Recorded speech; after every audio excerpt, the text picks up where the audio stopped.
Tonight on CI, combating childhood obesity. Central Issues is made possible by contributions from viewers like you.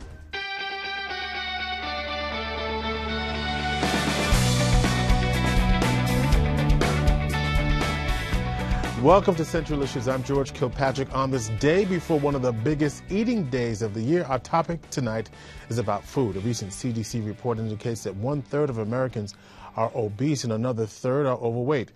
Of particular concern is the growing number of young children who are extremely obese. And because many children consume about half their calories at school, school lunches are seen as a major culprit. So how can we help schools and children make better choices? Two professors from the Benn Center at Cornell University are here to tell us how. Brian Wansink is the director of the Cornell Food and Brand Lab and author of Mindless Eating. He joins us now. Also joining us is Dr. David Just. Brian's a doctor too. He says his research in behavioral economics and the school lunch program can lead school children to make healthier choices. But you're both from the Benn Center. What is Benn Center? It's the Cornell Center for Behavioral Economics in Child Nutrition Programs, which is a bit of a mouthful, so we say Ben. Benn Center. Yeah. And so what's coming out of the Benn Center? Why are school lunches under attack?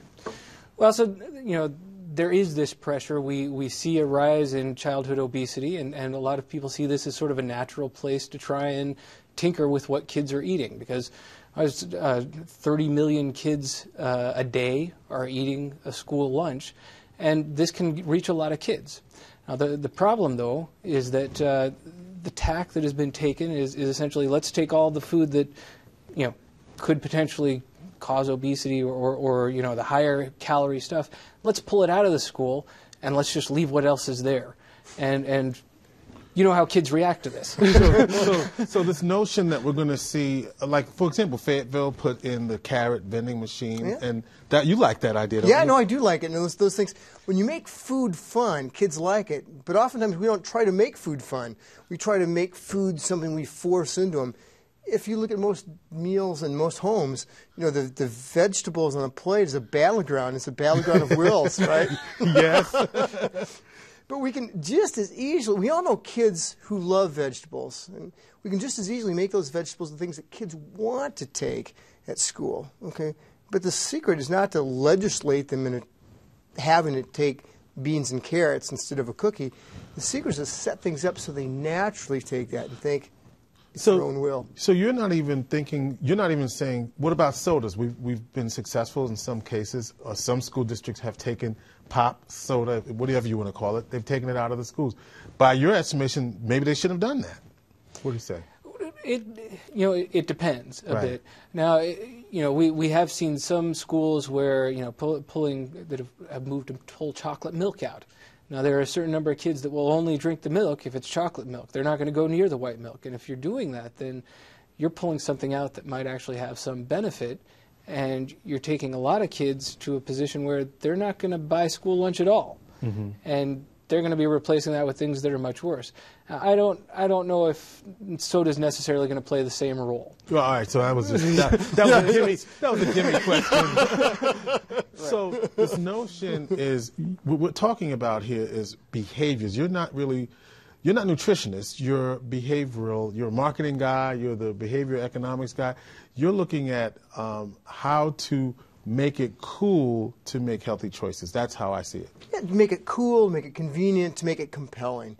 I'll give you an example. We were doing something up in a school up in Saranac, up in way up in New York, and when we got there, the woman is a great dietitian. She said, the first day I came on the job, what I did was I took all the chocolate milk and got it out of the cafeteria. She said, the second day at work, what I did is I fielded calls of people who hated me, parents, kids, teachers, who said, why'd you take our chocolate school out? It was on the front page of the paper. So what she did is she brought it back Monday, Wednesday, Friday. What happened? Still complaint, complaint, complaint. And one of the things that we found in these situations, if you just take that chocolate milk and put it someplace where it's really inconvenient, people can still get it if they want to. If they want it bad enough, they'll get it, but they won't complain because somebody will say, look, if I want it bad enough, I can wait 3 minutes and back of the refrigerator to get it. So you want to redesign the lunchroom. That's what you want to do. But tell me about the research, because, I mean, this is all based on observations. These are things that you've been studying. In your book, Mindless Eating, you talk about how we kind of make food choices, not necessarily based on hunger, but based on a whole number of other factors. Yeah, we've done dozens of studies in schools and in labs that show how you can do small things that nudge kids to do the right thing than the wrong thing. One study we did a while back, we ended up giving simple names to foods. Instead of calling something corn, we called it creamy corn. Sales go up 27% just because of one silly little name descriptor you put in front of the item. All right, so how do you make Brussels sprouts sexy? Tell me. Well, how do you make question. Yeah. Well, help me out here. We'll give you 12 ways here. Yeah, well, I'm waiting for one way. How do you make it work? Well, so, there are ways to make Brussels sprouts sexy, if you will. Yeah. For example, we have seen some cases where kids have gotten involved in helping to make food. Now, this isn't very possible on a large scale in a school lunchroom. Right. Certainly, we've seen this in preschools and in particular cooking classes, where they've had the opportunity to make these things, and they make them into dishes that they naturally want to try. And them being able to participate, it becomes part of them. It becomes something they want. But let me give you another idea. Sure. I mean, one thing we found in some of our research that when kids actually go through a line, adults also, you go through the line, you are hungry when you come to lunch. So the very first thing you see, you make the decision, do I want it or don't I? And one of the things research has found is that a person is about 11% more likely to take the first thing they see in line than they are the third or fourth thing. Mm-hmm. So why not have the Brussels sprouts be the first thing in line? Okay, they're not going to take it all the time, but they're a whole lot more likely to take it than if it's at the end of the line. They're definitely not going to take it at the end of the line. No, that doesn't work. But I mean, these are little things that can be done. You're talking about, basically, you want us to have, we're playing mind games with ourselves around these kinds of choices, right? In reality, aren't we doing that? It's something along those lines. So one of the big things you find is, and this is a theme that you see through a lot of our stuff, is a very small amount of inconvenience looms large when you're in a hurry, when you're hungry, and when you're trying to get food fast. And so sometimes something that maybe you prefer just a little bit more, you'll put it off for a healthier item if it's more convenient for you, if it helps you get to where you're going faster. So, for example, salads would be an example of a healthy choice. And let's even take it to the fast food. A lot of times, I think part of the research says that we kind of get confused. Actually, you talk about this in your book. We get confused about maybe a Subway might be healthier than a McDonald's because, Jared made that famous, right? But if they put the salad first and then the pizza at the end, are they going to take the salad first, then wait and see if there's pizza down at the end? What are you saying? Are you saying that positioning, that more kids would take the salad if it was offered as a first choice? Well, let me give you an example of something about fast food, and then maybe you want to talk about the salad, the convenience part. Sure.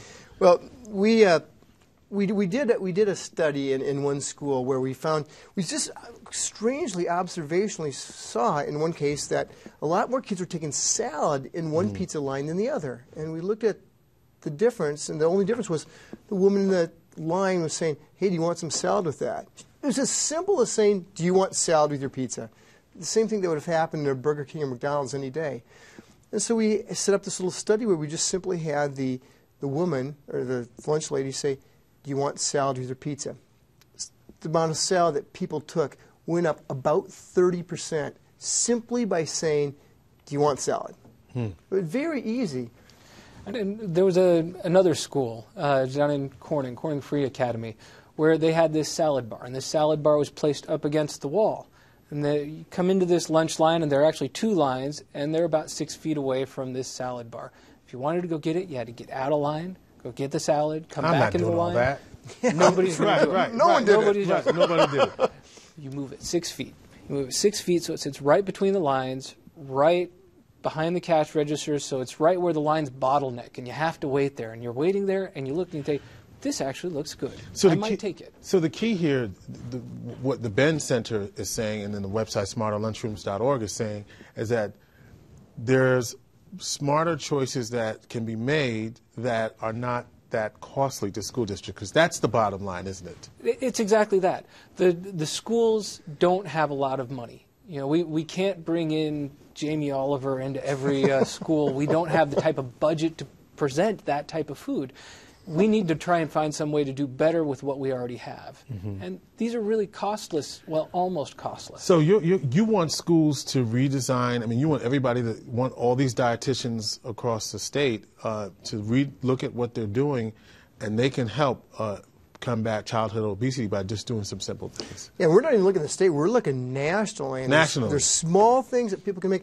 Let me give you an example. We had got an interesting call a while back from the New York State Department of Health, and they said, we're giving a series of $3,000 grants to a bunch of schools with a goal to get kids to buy 5% more whole fruit, you know, apples, oranges, pears.